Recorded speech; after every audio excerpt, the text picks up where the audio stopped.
Hey guys, it's Stephen. Before the show started, I wanted to take a little time and remind everybody that September is National Childhood Cancer Awareness Month. Here in 2014, cancer is still the leading cause of death for children in the United States, despite amazing breakthroughs in both medicine and science. At the forefront of this battle is St. Jude Children's Research Hospital, right here in Memphis, Tennessee, my own backyard. Each year, St. Jude treats thousands of kids, including my own, without charging their families for a single appointment, meal, or night of housing. All the research St. Jude does into the human genome, treatment options, and more is freely shared with the medical community at large. St. Jude's operating costs are $2 million a day, and the doors stay open at the generosity of the public. Let's make September about these kids, about my kid, and these families. You can learn more and donate at 512pixels.net/September. Thanks.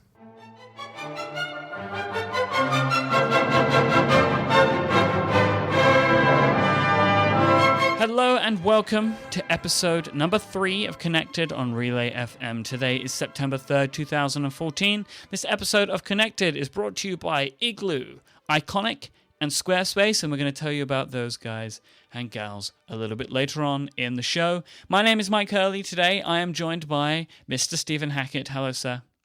Hello, sir. And that is it. Federico's off celebrating. Federico's at a party. Listeners of The Prompt may remember La Machina, which we spoke about before. It's that time of year again. So that's where Federico is. He is at La Machina. Was that episode 3 last time? No, episode 12, according to Google. Yeah. So, yes, Federico will be back next week. We are joined by Jason Snell in a little while. But first, we have some follow-up. Sorry. Yeah, we don't do the sound anymore. Can't help it. So, _ David Smith did the best thing ever. The best thing ever. So good. So there's now a official Safari extension that switches episode numbers on relay.fm to Roman numerals. Now it is all episode numbers. So my standpoint was this should just be connected, but you should definitely download this and change the way that our site works in your browser. You shouldn't have a bias for one show anymore. But technically they're all your shows. I mean, true. They're more my shows, but they're wow. I'm on them all. What do you want from me? I'm very tired. I've done lots of them today. Redrawing my contract real quick. Are you going to be my co-host on every show now? Yes. Okay, cool. Just checking. So this is awesome, and you should run it in Safari. And if you don't run Safari, you should switch to Safari so you can do it. Are you running it, Myke? I'm running it. Oh, I use Chrome, so. Oh, look at me. I need Google Docs. Like, what do you want from me? It works. It works in Yosemite Safari. Oh, really? I'm in it right now. Yeah, it's great. What, Google Docs? Yes, because it does not work in Safari and Mavericks at all. This is great news because doesn't seem like Chrome are going to do a lot to support the new extensions in iOS. So I probably will want to switch back to Safari. Yes, but I like tab syncing and I like shared history and that sort of stuff. So yes. So I'll be happy. The next follow-up item is in our document called Stephen is a Liar.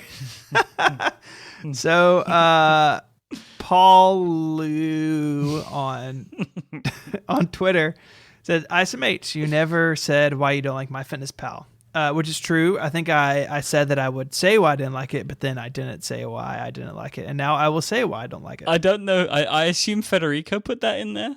And said you were a liar. I don't think it was me, and that definitely seems like something he would say. It's pretty funny.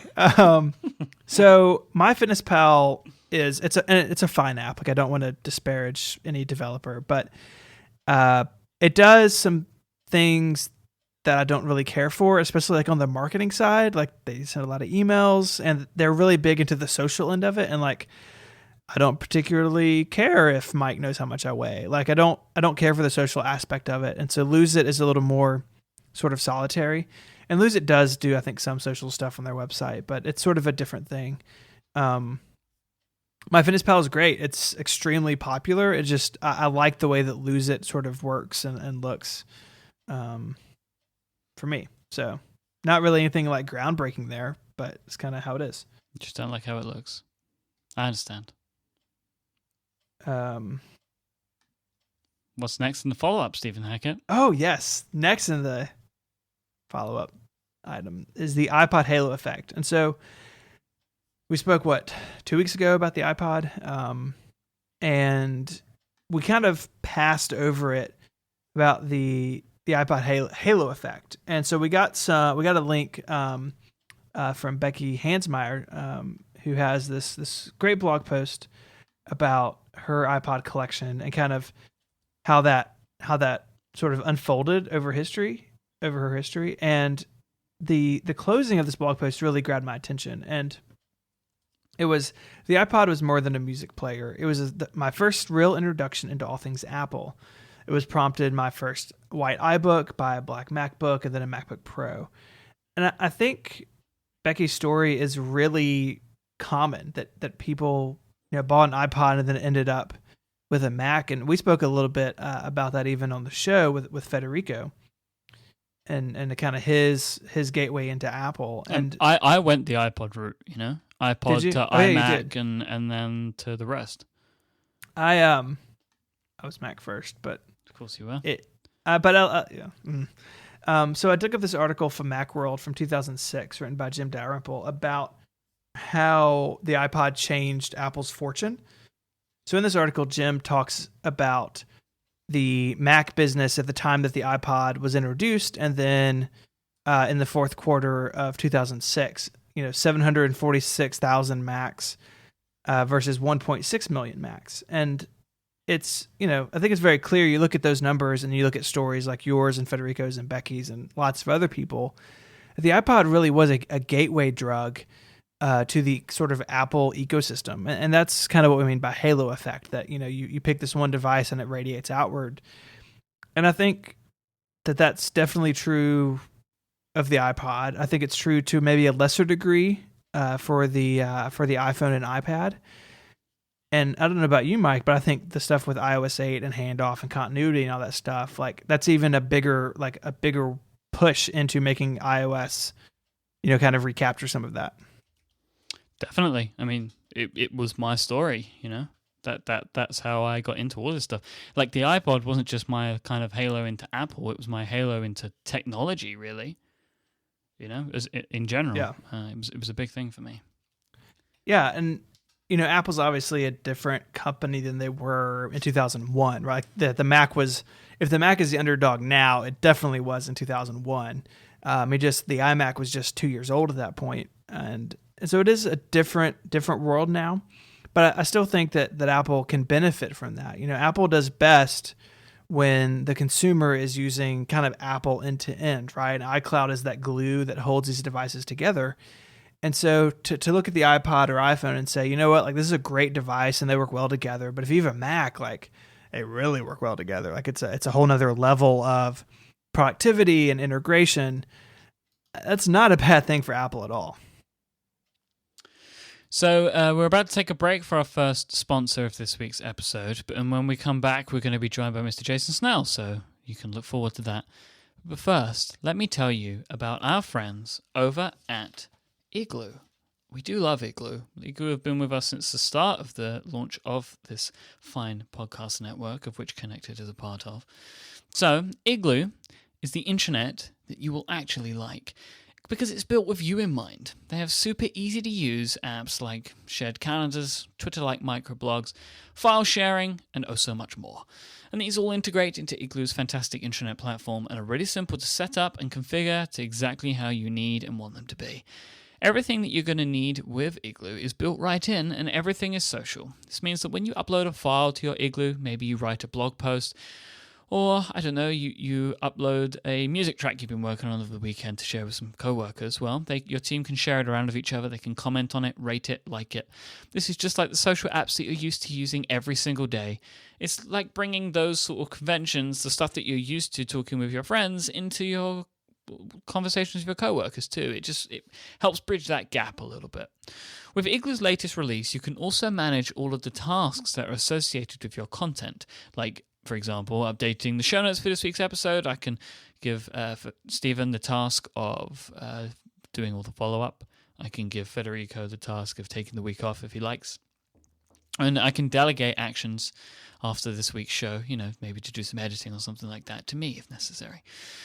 This is the type of stuff that you can do in Igloo. You can give people little tasks to do, and all of this is integrated right into their intranet platform. And this was just released, this functionality, out to all Igloo customers with their most recent Unicorn release. Igloo's task management is designed for people. You can manage your projects, your personal to-dos, and everything in between in one unified view, all inside your intranet. Igloo have really built something that's going to help you keep on top of your work, as well as interact with your coworkers. If your company has a legacy intranet built on SharePoint or old portal technology, you should be giving Igloo a try. Or if you just want to be more connected, more social, and more productive in your workplace, Igloo is for you. And it is free to use with up to 10 people, and you can sign up today at igloosoftware.com/connected. Thank you so much for Igloo for supporting us at this show and all of Relay FM. We love you, Igloo, even if I can't say it sometimes. I just get so choked up when I think about you. Show your support to them and us by going to igloosoftware.com/connected. And we have a special guest today to talk about the September 9th event, which is just around the corner, the one and only Mr. Jason Snell. Hi, Jason. Hey, guys. It's good to be here. You're back on Relay after, not even a week. It's been a week. Another week, another Relay show I just appear on. Well, I can't help it. I just love talking to you. So yeah. So here we are. So well, I love the show, and it's very weird to be on the other side of a show that I listen to regularly. So yeah, it's sweatier on this side, isn't it? It's kind of weird. I don't know. It's pretty pleasant over here. It's all air conditioned and nice. It's plush. This is the plush new Relay.fm. Look at me. I live in California. No, I mean your podcast network is plush. Oh, yes. Never forget it. Never Fine. mind. Well, this was a good show. We should just goodbye, everybody. Yeah. So Tuesday, little less than a week from now, Apple's going to have a little shindig at the Flint Center, right? Which is interesting. The Flint Center, yeah. They haven't been there since the iMac, the original iMac. Yeah. Oh yeah. I guess you were there. Did you fist bump? I wasn't there. No? I wasn't. No. Actually, it's funny. The event that Apple called before that, and this was back before Apple events were a thing. It was the dark times, and they did something where they got all the press to come to Cupertino for some briefing, and it turned out there was no new hardware, and it was some software initiative, and I don't even remember what it was, but I remember we all felt so ripped off that when they did this next event, and they said, "Oh no, you need to come to this event." It's going to be really good. And we're like, sure, guys, sure, it's going to be good. And we sent a token. One person went to that event, and it turned out to be the iMac. And we never missed another event. I never missed another event after that. I guess I'm trying to think what would be before that, Mac OS 8.6 or it's before OS 9. But I'm telling you, it wasn't even that. It was something. Like I said, it was some weird it was an AppleWorks update, internet initiative or something. I think it wasn't even a product. I think it was we all felt ripped off. It was somebody's PR baby, and they decided hey, we'll call the press, and we all felt, but they won't tell them what it is until we get there, and then you feel totally ripped off. And so when they did it again for the iMac, we're like, I guess somebody needs to go. So we sent somebody because you can't not have Macworld at an Apple event, and yet suddenly it turned out to be this big thing. And literally, the editor-in-chief called the staff afterward and said, "I'm driving back now. Assemble in 40 minutes in my office, and this is huge." And it was huge. So I'm assuming this is the Flint Center for the Performing Arts, right? That's the one. Guys, if you've seen their website, yeah, it's really good. flintcenter.com.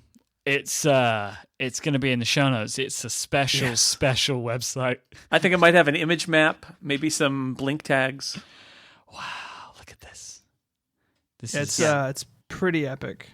And for all of the wrong reasons. So, Jason, we wanted to talk to you today. I would like to think that everybody loves to sort of guess what's going to come up. I think this is the sort of the usual thing that we'll do before an event like this. We like to try and put in our best estimates as to what we think we're going to see, depending on the rumors that have come out, or just from our best guesswork. And we figured, who better than you to talk about this stuff? So let's start with the phone.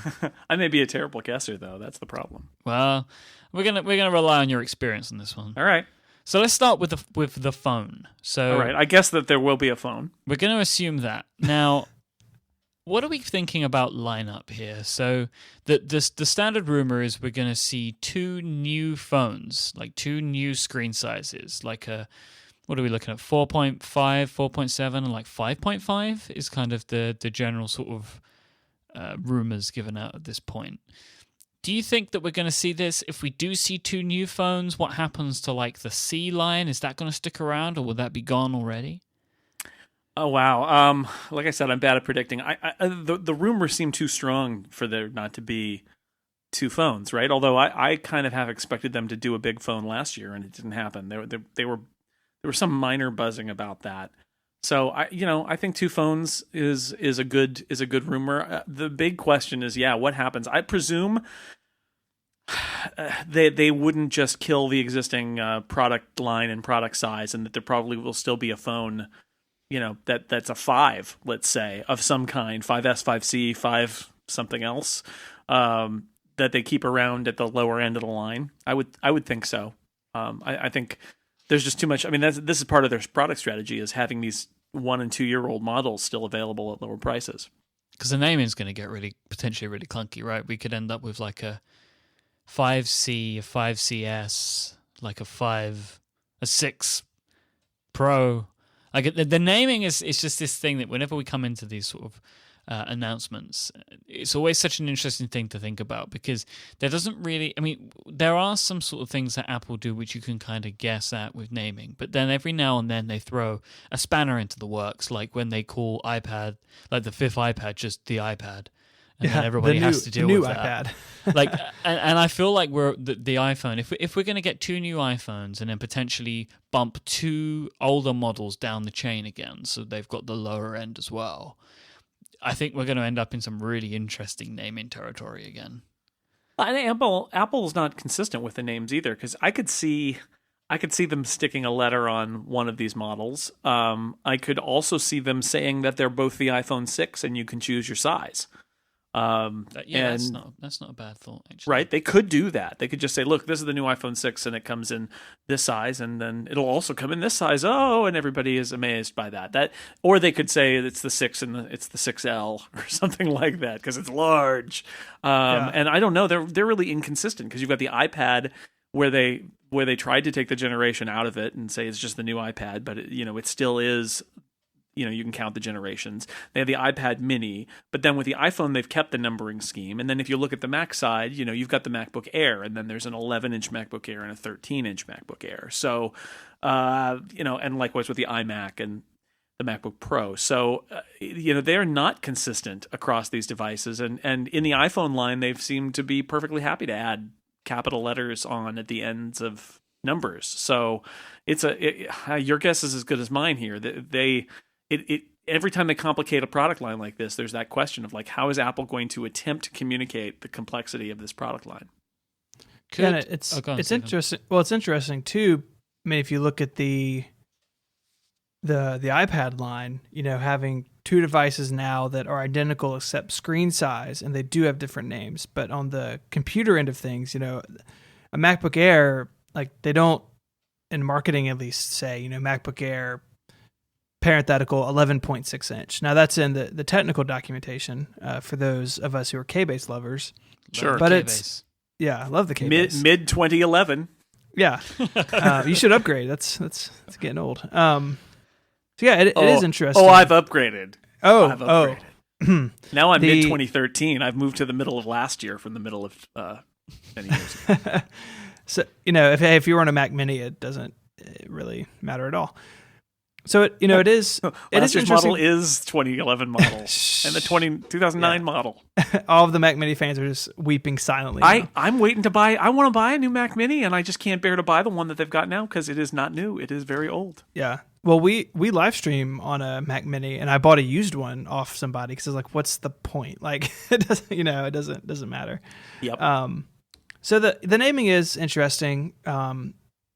But I think ultimately, I think Apple's marketing department can figure that out.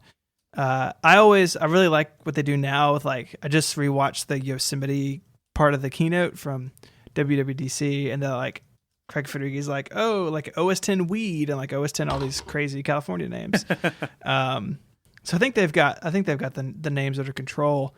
But what's interesting to me at least is looking at, okay, they're gonna have two phones that are the same size potentially. I mean, new ones. Are those phones spec'd the same, or is there something different about the bigger one besides screen size? You'd think that this would be an opportunity for them to throw something in there at the super high end. Although I don't know, I feel like I think the best thing to do would be to say if it's the iPhone 6 line, the iPhone 6 line is all, it all has those features. But I haven't seen any rumors about the idea that there's some sort of withheld feature. I don't think I've seen like the rumors about doing payment system and near field communication chip and things like that. They don't seem to be rumors that there's going to be, well, that's only going to be in one model. I think that they expect that it'll be in both the models. I don't know. This big phone thing is a big mystery too. Because what if they said you can run, I don't know, two apps side by side? That probably not. That seems like a terrible idea in general. I don't know. I kind of feel like the beauty of the big phone is just that it's a bigger iPhone, but it's still an iPhone. So I hope they keep it simple. We can pray for battery life. Well, I think that comes with the territory, right? Yeah. Is that presumably the larger a volume of a phone, the more battery. Although I worry that Apple just thinks that I worry that this is like an algebra problem, and then Apple solves for battery life, and the battery life they're solving for is what we've currently got, and they think that's enough. And I don't think it is. And I think that this is a great opportunity to set that number higher and say, look, now we've got 20 hours of battery life instead of 10. I mean, it's one of my big things is I want the iPhone to have a larger screen for a few different reasons. I feel like it could be wider. I would like to be able to have more apps on one screen at one time, like on the home screens. The content area that you get from a larger phone, like whenever I've used Android devices, I always like that. But battery life is a big thing for me. Like I constantly have a I also wear it. Like a belt battery, pack? yeah, like a battery belt pack. I wear a battery around my waist. No, I have my phone in a Mophie. It's not even charged. It's just the style. It's the style. It was the style at the time. Because my iPhone doesn't get me through a day. It doesn't get me through. Sometimes just by the time I get to the office in the morning, I'm like at 35% or something like that. And it just doesn't work for me. Like I don't understand. I've never understood how people say they get a whole day out of the phone. It doesn't make sense to me. I just don't get it. So I would love to see a much improved battery life from a phone with a larger screen and a larger phone overall. I mean, more volume means more battery room. I think. I hope. Because the guts of this thing are not going to be that dramatically different, I think, other than the screen. But behind the screen, not that dramatically different from what we've seen in existing iPhones, which means there's more room for battery. And on an even bigger one, there's even more room for battery. And I hope that's actually one of the big selling points of that larger screen phone, if it exists, is not only does it have a nice big screen, but man, you should look at the battery life, because for some people that really, really matters. And that's a place where Android has had an advantage over the iPhone. Is there are some phones out there that are big and chunky and have a big battery with long life, and some people need it. Yeah, and that's a really good point, Jason. This is one of those situations where Apple is not the first to this. Say that Apple has a 4.7-inch phone. There's a lot of phones at that size. I've got the Moto G, which is a 4.5-inch, and the size is actually pretty nice. Yeah. But I can remember not that long ago where like Apple community people, air quotes, like sort of mocked those bigger phones. And now we're here sitting talking about, all the advantages. And I find that shift kind of interesting. And I've done it. I still think a 5.5-inch phone is pretty ridiculous. But I think that, history over the last 18 months, 2 years has shown that people like that. Just today, Samsung had an event and they announced 2 new Galaxy Notes that are, I think at least as big as this big iPhone would be. And one has like a crazy like curved screen on the edge, which doesn't make any sense. Yeah. But those will be in the show notes. But like it's a weird shift for us to be talking about these in kind of different ways now, I think. Yeah, it's sometimes some of it is tribal. Some of it is like, well, we don't do that and they do that. So we're going to say that what we do is good and what they do is bad. And I get that. And some people have smaller hands, and I hear from women especially who have smaller hands who don't like this trend toward larger phones. Personally, I've tried a bunch of different Android phones, put them in my pocket, and my reaction is always, that fits, it's fine. I mean, there's plenty of room in my pocket for a bigger iPhone because the Android phones fit in there just fine. Now, the super jumbo iPhone, I think that's a question. Is that going to be like that Samsung the Galaxy Note where they had like Shaq holding it or Yao Ming holding it, and it's literally like, it looks like when a giant person holds it, it looks like a normal size phone, or what? I think that's an open question, but certainly these larger Android phones don't. I mean, they fit in my pocket just fine. And sometimes they're thinner around the edges, and I don't walk around with one of those phones in my pocket and think, this is ridiculous. In fact, for a while when I was trying out the Galaxy S3, I think I had a Galaxy S3 and an iPhone 5 in my pocket simultaneously, and it was fine. It was a little bit tight, but I mean, there's room in there, and you get the bigger screen, which is really nice. I may be proving the point of now saying big screens are nice, but I never really understood. I like that the iPhone is compact and I can reach everywhere on the screen with my thumb and all that. But at the same time, when I tried the Android phones, they seemed fine too.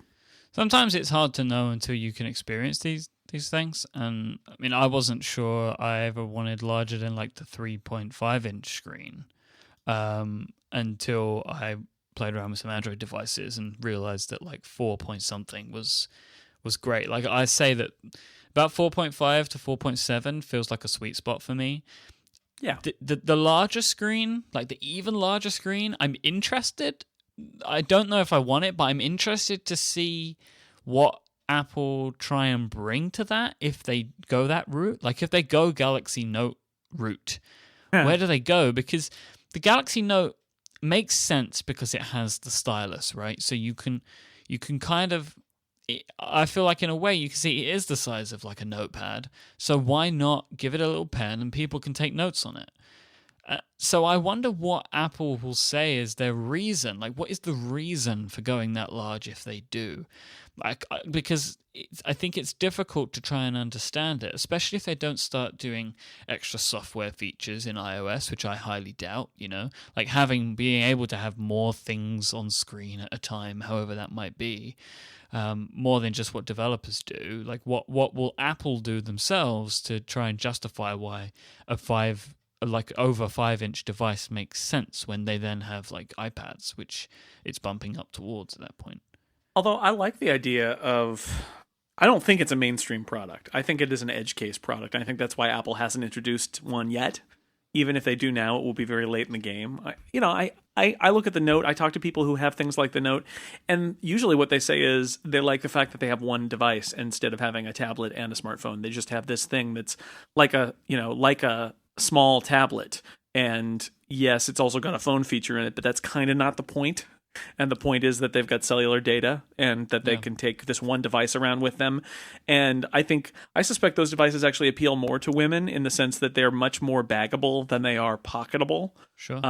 And I don't know, I find it kind of intriguing. I have an iPad mini and I love it. And I think about this large iPhone and think, if it wasn't too much of a burden to fit in my pocket, and it meant that I sort of just had the one device everywhere instead of the two, maybe that would be a better thing. I think for some people it would, and for a lot of other people it wouldn't. And up to now, Apple's like, look, we just do one iPhone. This is the best one.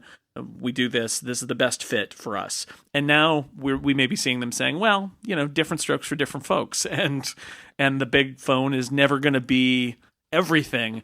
This is why I'm still a little skeptical about the big phone, because it seems not quite Apple-like to say this is going to be a little more of an oddity. But it maybe the product line is diverse enough now, because it's been like with the iPods, right? It needs to diversify, and at some point, some of these things, like the iPod Shuffle, was an oddity too, but it filled a particular need.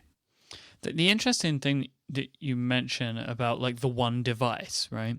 That is a real sort of consumer reason for a device like that, but it's not a marketable one because Apple want people to have both still. So that's what I find really interesting. Like, I just try and wrap my head around, if they don't give some sort of additional features in that device, which I think the general consensus is they probably wouldn't do that, because it's likely that they won't be unveiling like the iPhone 5C and the 5S. These are going to be two top-tier phones, right? They're just going to have like potentially the standard and then the Pro or something like that they may go with now. I just try and put myself in their shoes and wonder what is the Apple justification of it. And like the only thing that I can think of that you can easily get away with is battery life. But then they didn't do that with the Air and the iPad, like the Air and the Mini, the iPads. They have the same battery life as well as like the rest of the same internals. So it's just an interesting thing to me. And I want to talk about Avanza, but before that, if we're going to look at different screen dimensions, what do you guys think are going to happen to existing third-party apps? Are we going to be in one of those like scaling up scenarios? Like if developers haven't prepared for like the new like resolution independence or something like that, what are we going to do in that regard? There was an interesting conversation on, I guess now, last week's talk show with Gruber and Craig Hockenberry of the Icon Factory, and kind of thinking about, especially on the 5.5, what happens. And I think where they settled, and I don't disagree, is that iOS is just going to scale those apps up. So it won't be as bad as like 1X and 2X when they went Retina, but it will be maybe a little bit fuzzy until developers deal with it. I don't think they're going to letterbox. They did that when they went to the 5 because it just went taller. But letterboxing an app in the center of the screen with like black all the way around it leads to a lot of issues, right? Like, where does the keyboard end up? Is the keyboard full width with the app not? Like, I think Apple's going to deal with it by scaling up because it's the simplest solution. And yeah, it doesn't look great, but it's better than having apps like kind of floating in space in the middle of this phone. Well, it's going to be multiple steps, right? Where there's, does it have these liquid layouts? No, it doesn't. Okay. Well, then we'll either scale it up or we'll letterbox it, and it depends on what the aspect ratio is of the phone. If it's more or less what the 5S is, then maybe it would just scale it up. But developers, all the cool apps will get updated very rapidly to support it, just like they did with the 5S, and just like they did with Retina. I am a little curious about what's going to happen in terms of what target resolution developers are working on. And my theory, and I know I mentioned this on another podcast the other day, is I keep wondering if they're going to do with the iPhone what they did with the Retina MacBook Pro, which is end up targeting like a false resolution, a resolution that's actually higher than the resolution of the display, and then scale it. Because I know that there are a lot of people who are worried about like perfect, pixel perfect designs and things like that. And I think one of the weirdest things that Apple did with the Retina MacBook Pro was break away from the idea of a perfect pixel display resolution on a flat panel. They render it at an enormous resolution. If you take a screenshot on the Retina MacBook Pro, it's much larger than the actual screen resolution. And that's because it's rendering at this incredibly high level, and then they're resizing it on the fly for your screen. And that sounds like it would look terrible. It doesn't look terrible. And the reason it doesn't look terrible is at some point the resolution of your screen is so high that you can't see the terrible fuzzy part of the pixels because they're too tiny to see. And I wonder if maybe that's going to be the solution to some of this stuff with the bigger screen, is some screen math where they're rendering it at 4x or something and then scaling it to 3x or whatever on the fly. And, so that's going to be a wrinkle too, where, we don't know what they're going to render at, and we don't know what's going to happen to apps that are moving independently, like little interface elements are sliding here and there. And then what happens, when does the OS throw its hands up and say, I don't know what to do with this app here, just use it, like the iPad does now with iPhone apps. Yeah, just like whatever, here it is, it's a 2x scaled up, and just take it. Yeah.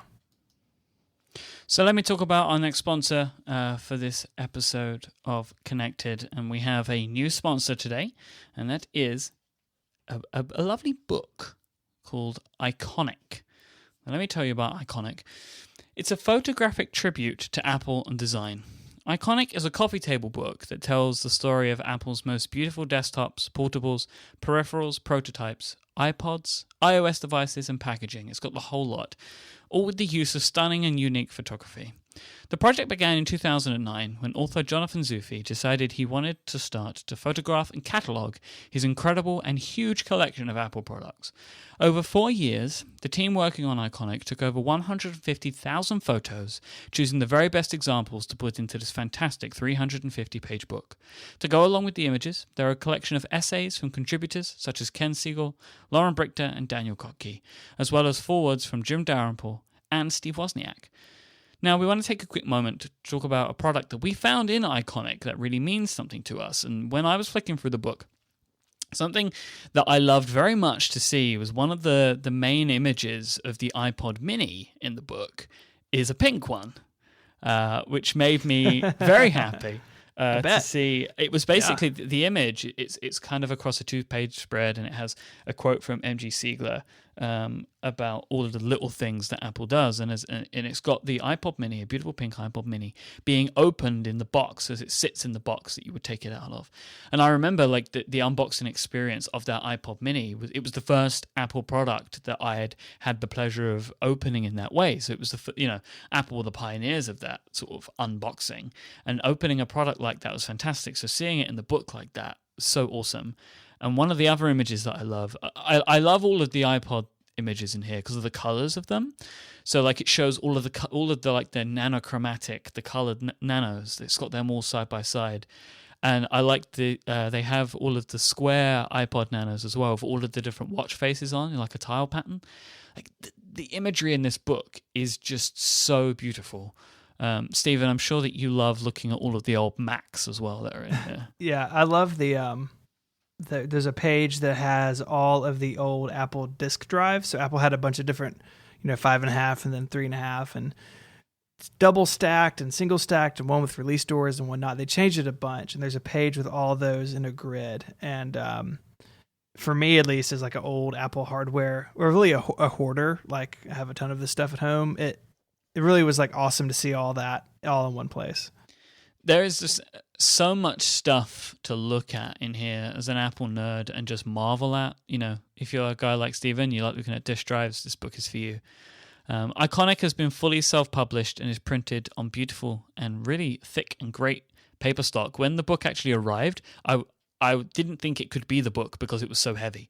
Like, yeah, they've spared no expense, and it makes the perfect gift not only for you but for any of the geeky loved ones in your life. And we have a great deal for you. You can get 20% off either the Classic or Classic Plus edition, which is made of even better materials, by going to iconicbook.com/relayfm.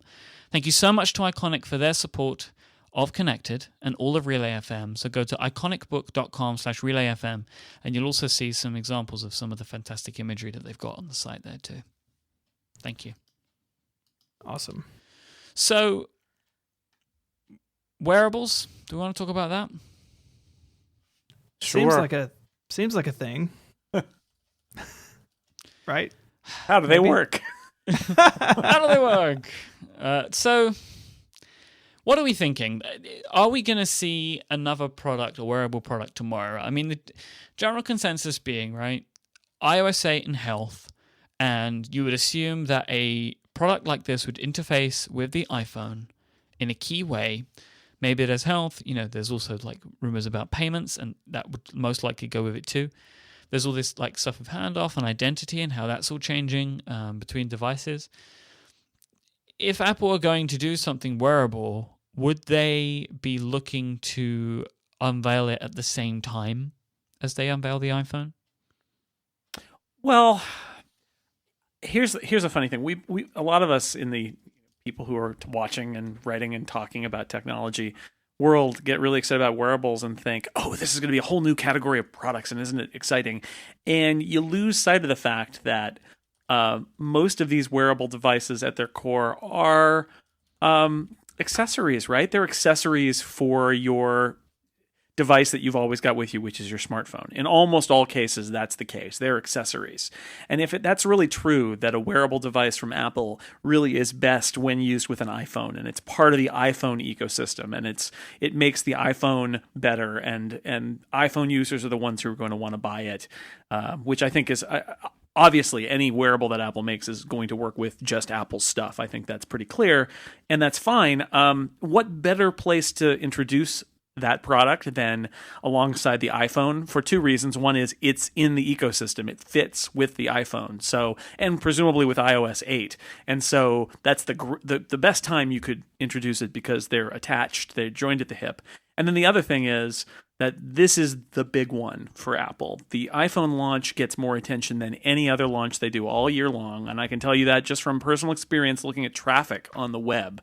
For the stories that we've done about it and the live blogs that we do about it, the iPhone event is it. So if you're going to launch a new product category, what better time to do it than when the attention of the entire world is on you? So for those reasons, I think it's the perfect place. Yeah, but I take a little bit of problem with that. Every time Apple does an event... That was the most polite way to disagree I've ever heard. Yeah. Little problem with it. A little problem Let me have it. Let me have it. Mr. Snell. Apple has the world's attention anytime they step on stage. So why share the stage with the iPhone? They have some attention, right? But I feel like this is the big one, though. They get the most attention. I mean, by a surprising factor. I can just tell you from our traffic perspective, the interest in this is also the event where everybody's like, what's going to go in the new iPhone? What's the deal with the new iPhone? And so, no, they don't have to do it now. They could do it in January. If it's not going to ship until next year, they could probably do that. But if then I will refer you to my previous statement, which is also fits in the ecosystem. I feel like I feel like this is not a story on its own. It's a story with the iPhone. And assuming they want to put it in production and then know the hardware is going to leak, because the reason we haven't seen leaks about this is because it's not in the supply chain yet, because Apple and most hardware companies leak from their supply chain. There's just too many people involved in making too many parts. But right now it's inside Cupertino where there are very few leaks. So this is, they would need to announce it like this month or next month at one of these. Presumably there'll be a second event like there usually is in October for an iPad launch. They got to do it now or it is going to leak, and it's really part of the iPhone ecosystem. So it seems to me like it's the best choice for now would be to just tie it in, because then they tell the story with iOS 8, right? It's going to be about the health kit and the health app and iOS 8 and perhaps some other features on these new iPhones, and then also this wearable device is part of the story. Yeah, that's the thing. If it is together, there has to be that narrative. Apple likes telling, stringing these things together as a narrative. We've done a lot of Apple keynote kind of recaps on the show, and that's always something that's true. With the iPod, it's we really love music, and because we love music, we made something that was portable and had good battery life and was easy to use. The iPhone, very famously, the three things: the internet communicator, the phone, and the iPod, and that thread was carried throughout. So if it is health, I think it does make sense. If it's not, if it's hey, we have these two iPhones, which they haven't done before. Yeah, really. I mean, the 5C kind of counts, but no one cares about the 5C. And then this, it's just going to be a busy Tuesday.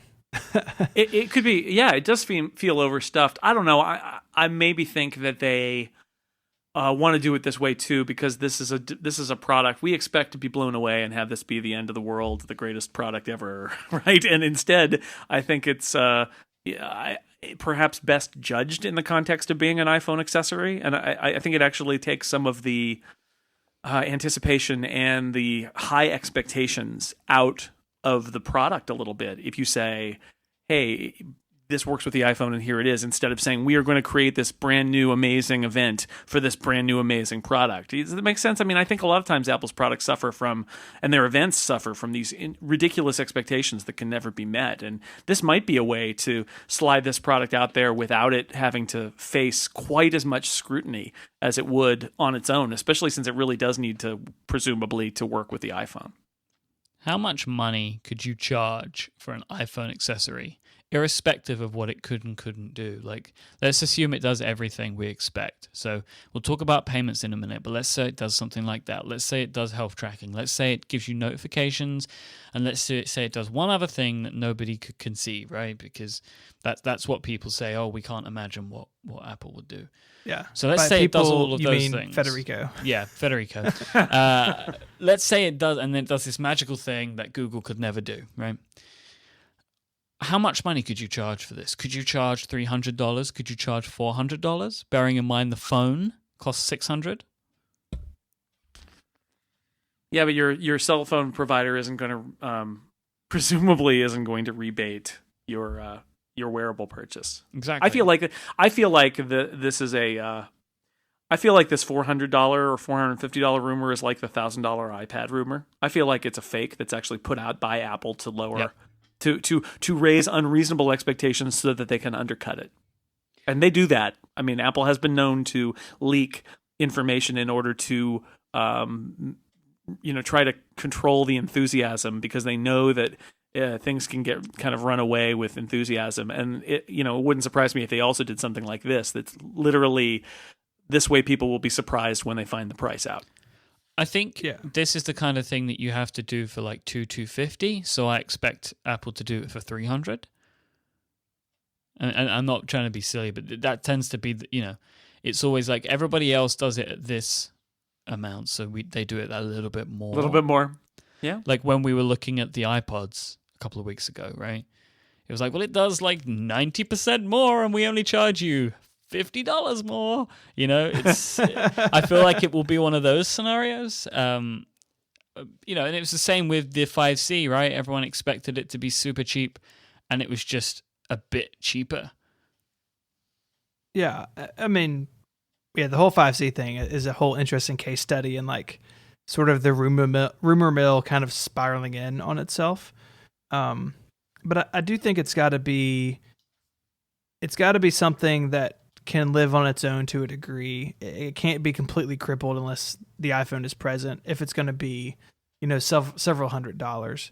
And talking about expectations, like that's Apple's whole thing leading up to these is managing that, if it's controlled leaks, if it's, I agree with you, Jason, that $1,000 rumor and then it being halfway, like I could see that being at play again.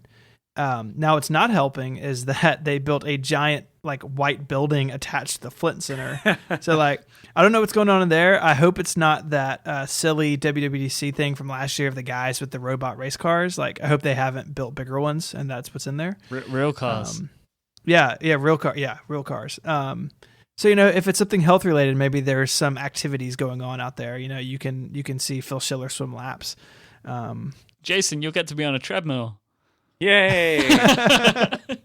They'll do a relay race with the journalists. It's probably like a demo room or briefing rooms, because they have the if you're one of the elite group that has the early phone where you get it and you get a week to write about it, which I've been in that group and I've not been in that group. I've had it both ways.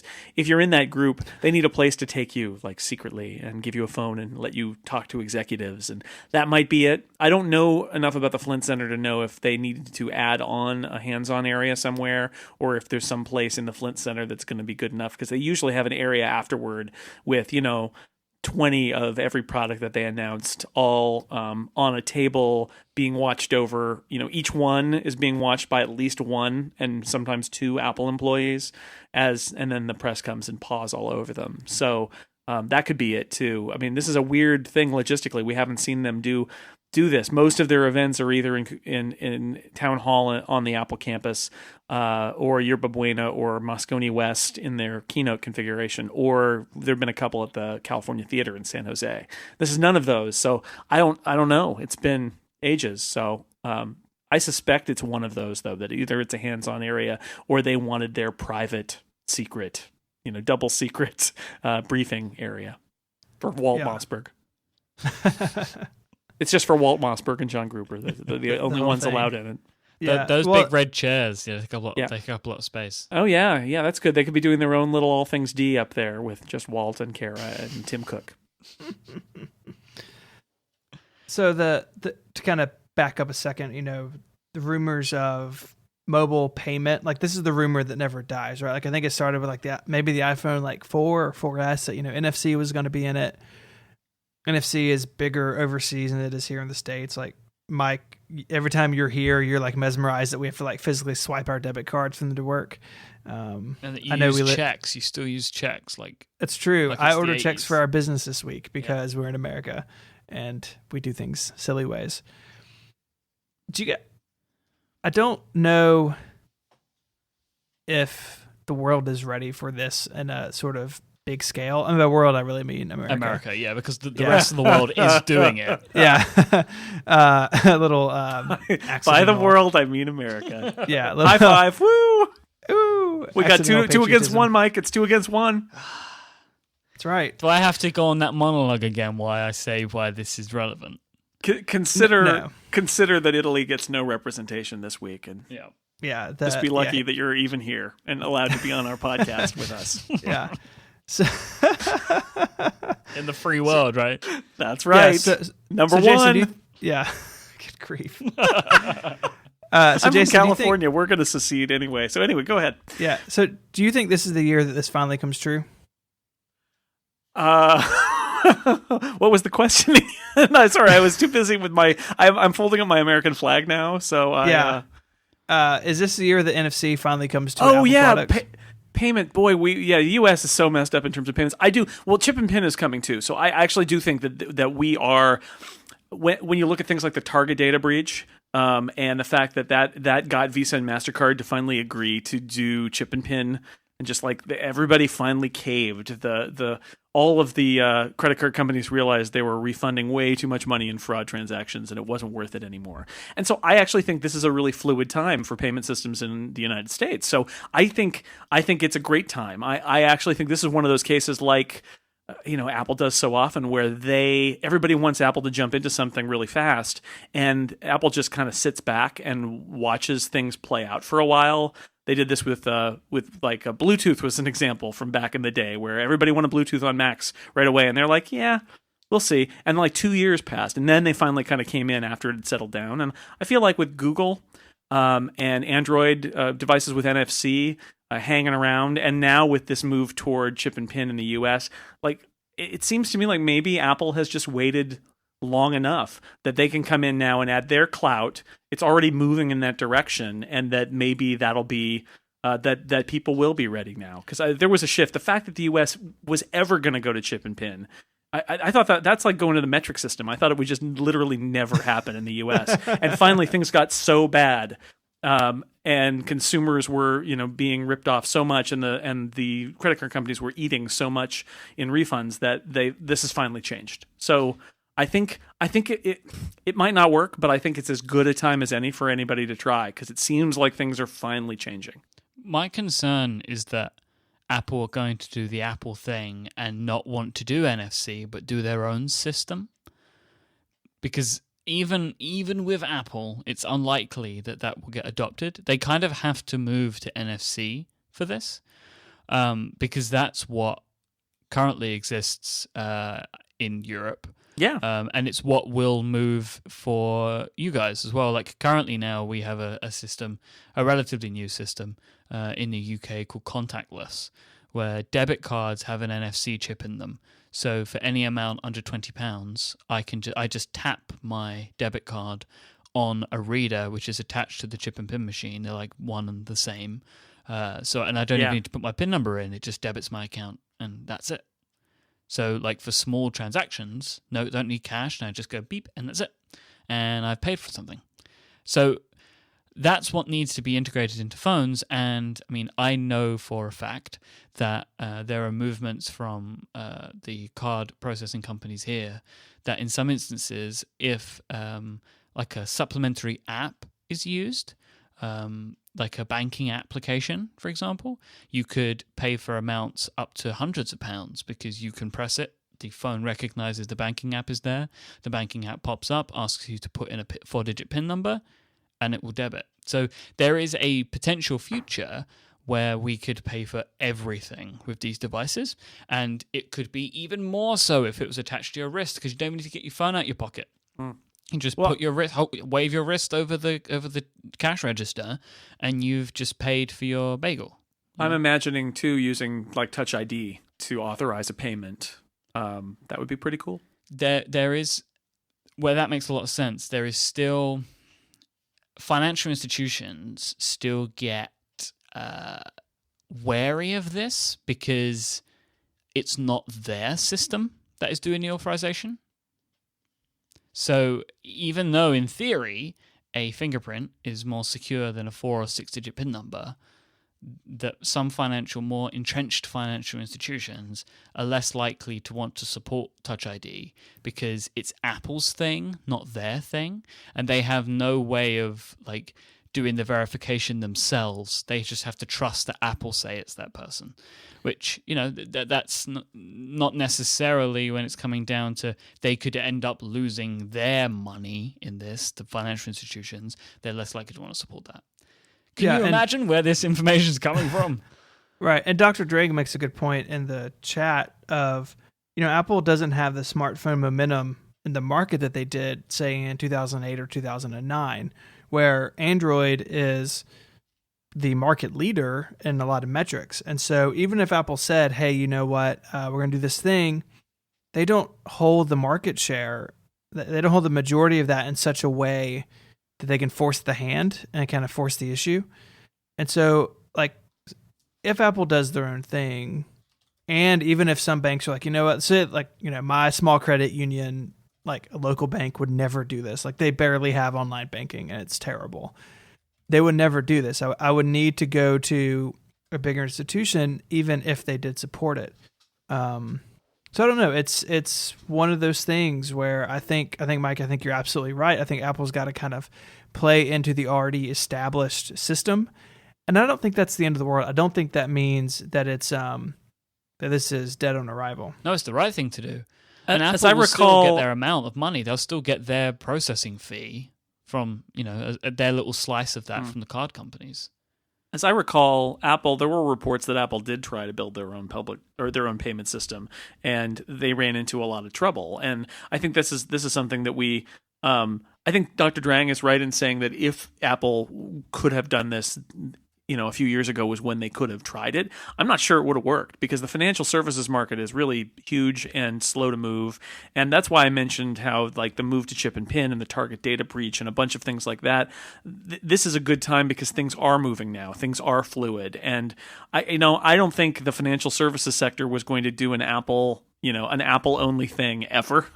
And I think that's sort of what Apple wanted to do. And this is going to be more like Apple lending its weight to this might be the thing that sort of greases the skids for it to just happen. And I'm optimistic about that. I think, like I said, it's, if you told me that we were changing to the metric system, I would laugh and laugh and laugh. And I would have said that about chip and pin. But funny how life works, that enough horrible data breaches happen, and somebody says, "Oh, this is costing us money," and then magically we get chip and pin after all. So I think it's a good time for all of this stuff. Yeah. So the other sort of issue on the table today is iOS 8 and Yosemite ship dates. So if history holds up and iOS 8 would ship with the new phones, the new phones would be running iOS 8. Not really anything to discuss there. The question becomes, what about Yosemite? Where iOS 8 and the new version of OS 10 obviously do a lot of stuff. There's a lot of the handoff and continuity stuff, which I've been playing with, and the parts that work right now are really pretty handy. And there's been some thoughts of, do they need to ship these things at the same time?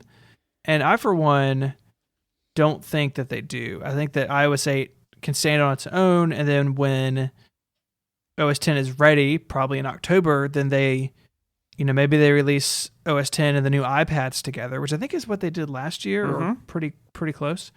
And then,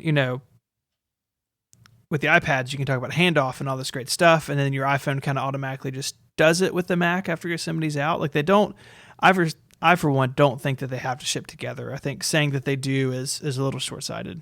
A lot of things, in fact, in the really pragmatic stalling for time category, I think If you know Yosemite is not going to ship until October, which, I mean, that's when Mavericks shipped, I believe, so it makes sense. Also, it gives you a lot of clarity as an iOS developer about what bugs to focus on. Like, you can just not worry about handoff and ship iOS 8, knowing that there'll be an 801 or 802 that will drop right around the same time Yosemite drops, that's got all of the handoff stuff all buttoned up tight. I mean, it's actually one of the beautiful things is you can say it's in iOS 8, but not have it be there right away because Yosemite's not there. So they can just like whistle a little bit past the graveyard and be like, we'll be back later, and be gone. because right? I mean, and if you look in the public beta, it's very clear that handoff doesn't really, it's not really working very well right now, or at all in some cases. And I think that's because they know they've got more time for that than they do for other iOS features. But then iCloud Drive is the elephant in the room. Because if you upgrade to iCloud Drive, it destroys all documents and data syncing. Well, that's not really true. I mean, the way it works, if you go to iOS 8 or Yosemite and you don't enable iCloud Drive, all your other iCloud stuff is still there. It's sort of in a different place. And again, like handoff, Apple could ship iOS 8 without iCloud Drive. They could use the old iCloud structure, or they could just leave it janky for a month. I don't know if that's enough to say Yosemite is going to be out, with the new iPhones. Now, that said, I'm planning to have my review ready by then, just in case. And I think a lot of people who pay attention to this are, maybe preparing that they don't follow the pattern. But I think if next Tuesday comes and goes, and we are, still running Mavericks like animals, I don't think that's the end of the world. Because the iCloud Drive thing, though, you can't. Well, it's a choice it's a choice to upgrade, right? Doesn't iOS? I mean, we're talking about the beta now, but doesn't it give you the option? So, what would stop them from just not giving anybody the option and just not having it be there for the first month? That would be the best thing to do, and then turn it on in October. Say iCloud Drive is coming in October. Woo!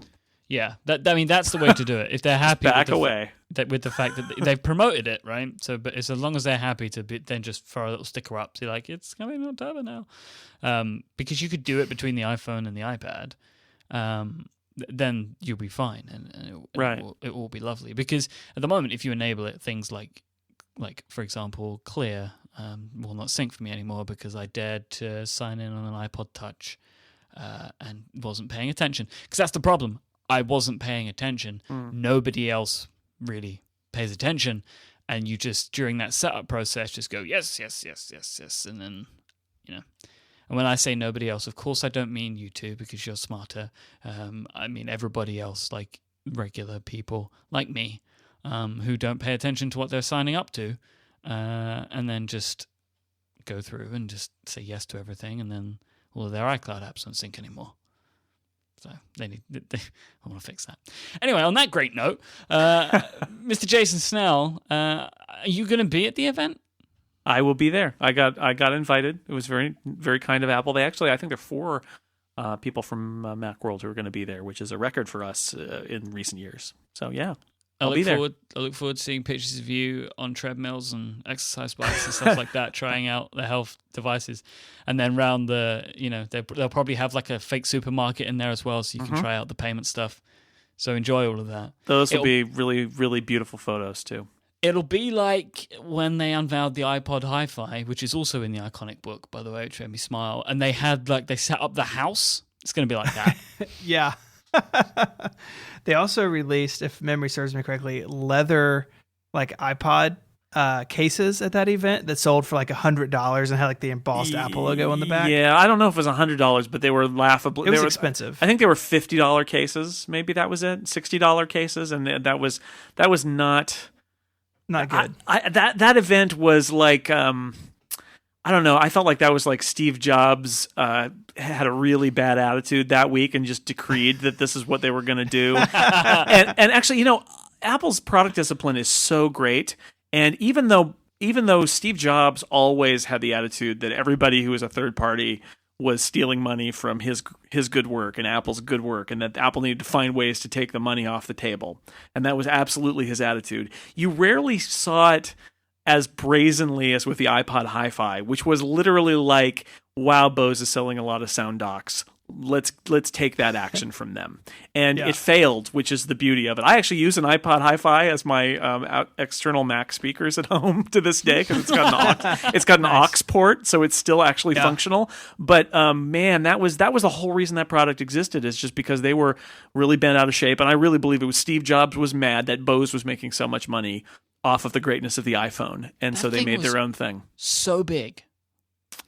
It's it's like the size of a classic 80s like dual cassette deck portable tape player kind of thing. And Bose were doing those tiny little things. Yeah.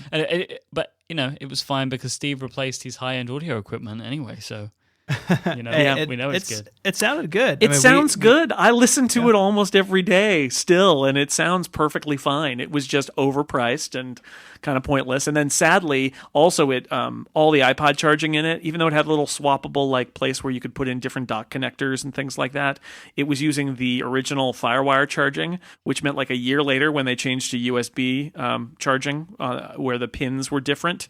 And all of these different car chargers broke. So did the iPod Hi-Fi, and that was the end. Mm-hmm. Yeah, I can't use my beloved iPod Classic with one.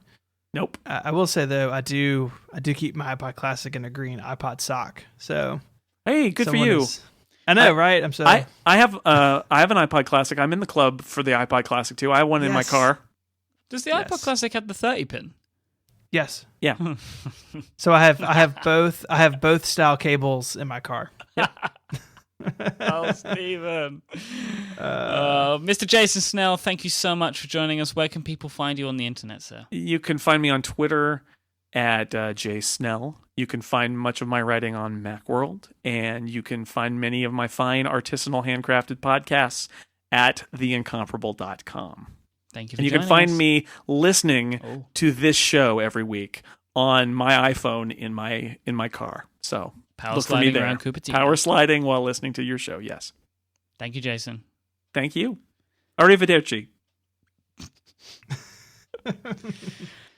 This episode of Connected is also brought to you by our friends at Squarespace. They are the all-in-one platform that makes it fast and easy to create your own professional website, portfolio, and online store. For a free trial and 10% off, visit squarespace.com and enter the offer code WORLD at checkout.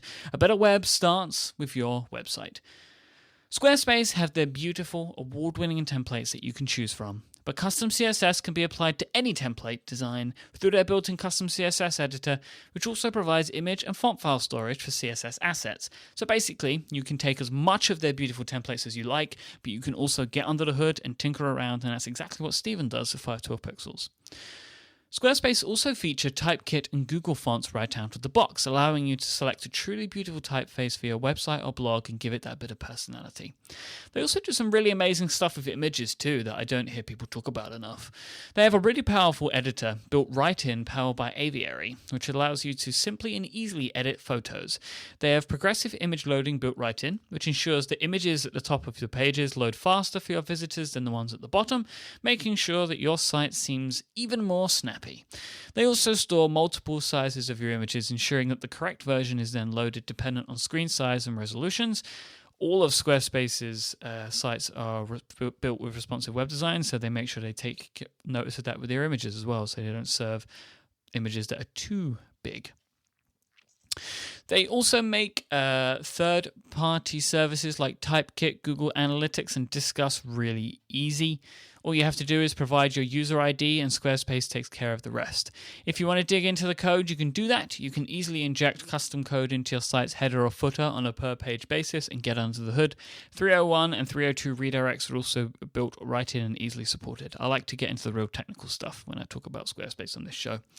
Squarespace really do think of everything, and all of this is built on top of their rock-solid hosting platform with 24/7 support, iPhone and iPad apps, built-in analytics, and so much more. Plans start at $8 a month, and they include a free domain name if you sign up for a year, and every single Squarespace site comes with the ability to add Squarespace Commerce, so you can set up your own online store. You can start a trial with no credit card required and start building your website today. When you decide to sign up for Squarespace, make sure to use the offer code WORLD to get 10% off your first purchase and to show your support for Connected. We want to thank Squarespace for the support of this show and all of Relay FM. Squarespace, a better web starts with your website. So we should probably go for app picks now, right? Let's do it. Do you want to take the lead? Yep. So I would like to talk about, it's a very quick one for me today, I think, Product Hunt, which is a website that I came across recently. I think I started getting into it when people let us know that we were on Product Hunt, Relay FM, when we launched. It's basically, it's a Y Combinator backed project, and it's effectively just a list of new things that have launched. People submit things to Product Hunt, like Dig or something like that, and people upvote them. It's that sort of Dig style that you're used to. But all it is for things, new services, new apps, new projects, new products that have launched. And it's a really cool way to go on and find new little web services or apps. And I found a few apps. So like today we've got like the Logitech K480 is the top of Product Hunt today. And it's a keyboard, a new Logitech keyboard that you can use with basically any device. It's like made to be like Android, iOS, that sort of stuff. So the app is very simple. You're authenticated via Twitter for the application. You can go in, you can view all of the comments that are attached to each product that's listed. You can add comments if you like, and you can also view the associated websites. And if you like it, you can upvote it. It's just a cool way to. I kind of wanted to do like a double thing. Like it's a cool service to find new stuff, and their app is very simple and very clean. It's a nicely designed application as well. So check it out. It's called Product Hunt, and it's in the App Store. Cool.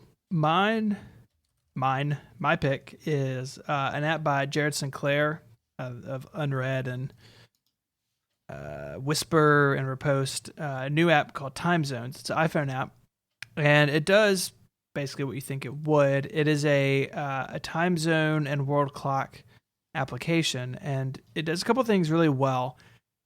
You might say, Stephen, the iOS system does this. You can just open the clock app, and I do have my time zones in there, and that's fine. But one thing that Time Zones does is it has a little feature called, is it called a Quick Check? Quick Check, yeah. Quick Check. And so you can go in here, and I'm going to have a screenshot in the show notes because it's not the one that I'm deleting now from the document. So I can go in here and I can say, okay, I have an event Monday, September 8th at 11 p.m. And I can say that event is in, pick a city, Mike. Just pick a city. London. City. So I can say London. So I'm going to pick East London, South Africa. Okay, great. Yeah, that's what you want to do. And I can do Quick Check, and it will tell me when that event is based on my local time. So I give it the time that I was given from the event host in their time zone, and it tells me what it is my time. And that sounds confusing, but it's really not. It's really quick, and it's great.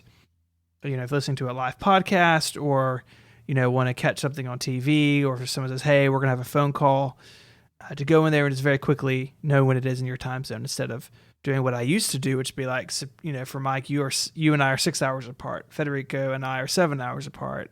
Jason and I are 2 hours apart. And trying to figure all that out mentally is just a good way to go crazy. So Time Zone takes care of all that. It's free with the in-app purchase to get rid of ads. It looks great on iOS 7 and 8, and it's definitely, if you deal with this sort of thing, definitely the tool you should be using. I want to add a couple of things to this. Okay. So when you're doing the quick check, so you can kind of go in and say, I want to know what 8 p.m. is in all of, and it gives you a list and shows you all of the time zones that you've entered, because you can enter multiple time zones. It shows you what that time is in all of them. So it's really useful for me, when I'm trying to work out what time this show streams, I can go in and be like, I know it's 10 p.m. London time, right? So that's X time. So that's a 3. So I'm not using it right now. Otherwise, I'd know. 2 p.m. San Francisco time, 5 p.m. Eastern time, etc. And you get that list. But then you can jump backwards and forwards by 30-minute increments. So if you're trying to schedule a time, be like, oh, no, that doesn't work for Stephen. Maybe an hour's time will be good for him. So you just hit the button a couple of times and it gets you to do that.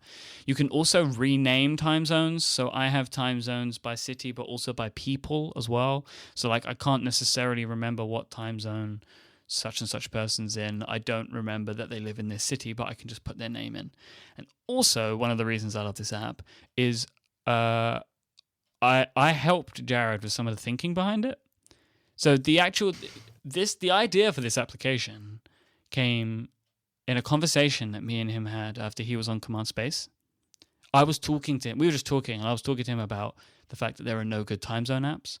And then I told him all the things that I needed, and then he made it. For some reason, he doesn't credit me with this, and it upsets me so greatly. Wow. Even the quick check thing, right? So the jumping between like the 30 minutes, like going in ahead, I said, add that. And he had, just saying, Jared, you don't have to give me any money, but you could just say Myke helped. That's all I ask for. I don't know why he refuses to acknowledge my existence, Stephen. Wow. It upsets me. Not that you're upset. Or bitter in any way.